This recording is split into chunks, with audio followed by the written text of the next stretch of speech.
everybody, Coulter Brown here from the Northern Ag Network with this month's update on our livestock markets. High prices and high temperatures, that seems to be the story right now. We're certainly excited about what we're seeing with the calf market and the direction it seems to be headed, and it looks like feed costs may be coming down. Hopefully you're surviving the heat of the summer okay, getting the hay put up before the grasshoppers take their cut, and finding a way to deal with all the flies that we seem to have this summer. A lot to cover in today's report. We're going to look at the USDA cattle inventory and cattle on feed reports and talk about when we might switch into an expansion phase. We'll take a look at how feed costs are shaping up and of course look at the futures, fed cattle, the way up market that stays strong, and a lot to cover on the video sales from July as well. Now, if you're like us watching these video sales this summer, check out the Ag Risk Advisors podcast that discusses livestock risk protection and video sales strategies. You can see the link there or go to At the Table with Ag Risk Advisors wherever you get your podcasts. Well, we're going to start out as we normally do with the cattle futures. They are trending up, but seeing quite a bit of week-to-week volatility. Feeder cattle futures hit contract highs in mid-July, but then ran into pressure as corn prices seemed to jump up about 60 cents in 2 weeks. So that pulled the feeders lower, but month over month, they're still talking gains of $3 to $4. We've got January feeders way up at $248.27, so a lot of optimism there. In the live cattle, they kind of had a contra-seasonal rally going. Typically, we see them lower in the dog days of summer, but live cattle made new highs of their own as well. Seemed to get pulled down by the pressure in the feeder market, but still we saw some big gains on that August contract this month. And again, looking out to 2024, April live cattle over 190. Now, box beef has been trending lower this summer. We saw it kind of peak there in May, highest level it'd been since the fall of 2021, but has trended lower, seems to be staying above the $3 mark at least for now. You know, that is a historically strong price, and it may not be the worst thing ever to have a little bit cheaper wholesale beef price. We don't want to price ourselves out of the consumer checkbook here as they're dealing with inflationary costs.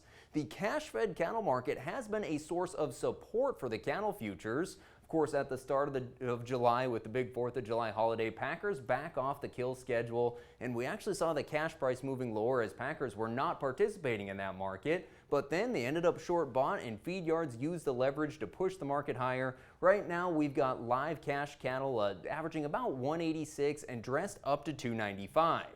Now, as we look at these feed costs, cost of gain was looking a little bit better there as we actually saw some new crop corn under $5, but then hot and dry conditions in the corn belt seemed to increase that price. And then we saw this whole situation in Ukraine with Russia ending the Black Sea grain deal and then attacking Ukraine's export infrastructure. So we're not sure how much grain is going to get out of there, but it did increase the feed prices, the corn costs that we're seeing there, kind of throwing a wrench into the gear of feed yards. Now, on the other side of the feed equation, we've got hay prices, and that market always hard and long to establish itself and can be super localized. But generally, we're seeing increased hay production this year. USDA said 30 to 40% higher yields. A lot of ranchers producing enough hay, they may not have to buy any this year. So if we talk lower hay supplies and lower cattle numbers, that is weighing on the hay price. USDA talked about a lot of hay producers holding the asking price at $200 a ton, although some rained on alfalfa ranging from $120 to $185. So that hay price does seem to be moving lower.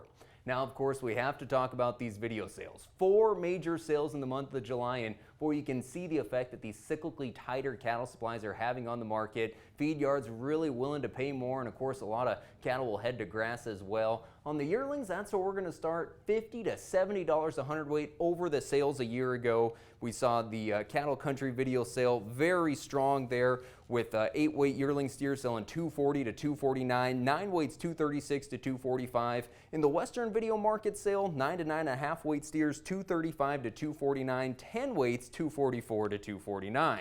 Now looking to the calf market, you compare to the same sales a year ago, we're 30 to 40% higher. That's $70 to $90 a hundredweight above the sales a year ago. At Superior Livestock's Week in the Rockies in 2022, we saw 5-weight steers average $225. This year at $303, so some substantial increases. You know, we're still seeing a premium on the program cattle, the value-added steers, about $10 to $15, but does seem to be inconsistent at times.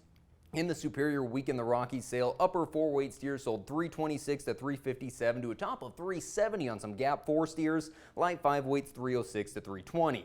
Northern Livestock Video started their sale the same day that corn jumped up 30 cents, but it didn't seem to eat into the price at all as buyers can see how tight these supplies are getting. Mid to upper 5-weight steers 282 to 295 and 6 to 6.5 weights 278 to 289.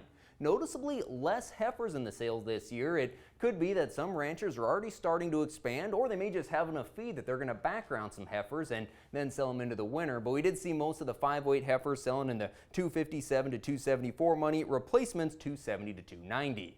The weigh-up market has been exceptionally strong, up $30 since the start of the year. We're actually expecting to see beef cow slaughter stay low through Labor Day, and then we probably will see that increase. Price may not back off much just with these lower cow numbers and strong lean 90s trim demand, so we could see these cow prices staying strong. Across a lot of the region right now, the weigh-up cows primarily selling 106 to 120, bulls from 120 to 145, even saw some bulls up into the 160s. That's dollaring up to $4,000 a head. Now, as we talk about the direction this cow and calf and all the markets may be going here, we want to look at the USDA cattle inventory report. We weren't really sure what was going to be in that report. Of course, a lot of areas are seeing improved moisture conditions this year. And of course, these calf prices are telling us to expand, but we just weren't sure what that report was going to say if we were entering the expansion phase, but USDA says not yet. Beef cow numbers down to 29.4 million head. That's 2.6% lower from last year. The 5th straight year of reduced numbers. Were down 3 million head over that 5-year time frame. Replacement heifer numbers down 2.4% rather, and cattle on feed report showing an increase in the percentage of heifers on feed. That tells us we're not expanding yet.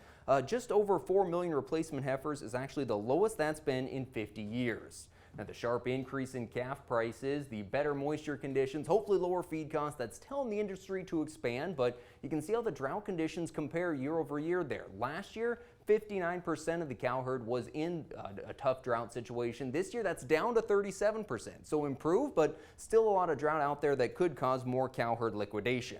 So hopefully we'll see these feed prices come down, calf prices continue to hold strong, and then how aggressive this expansion is over the next year, it's hard to say right now. We're definitely going to be watching processing capacity and beef demand. Those will be keys to keeping the prices elevated. And once we do enter that real expansion phase, widespread heifer retention does actually pull beef production lower as we keep those heifers into the cow herd. So that'll push prices higher, at least in the short run.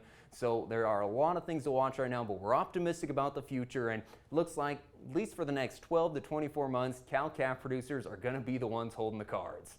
Thanks so much for joining us for this report. I'm Coulter Brown, Northern Ag Network.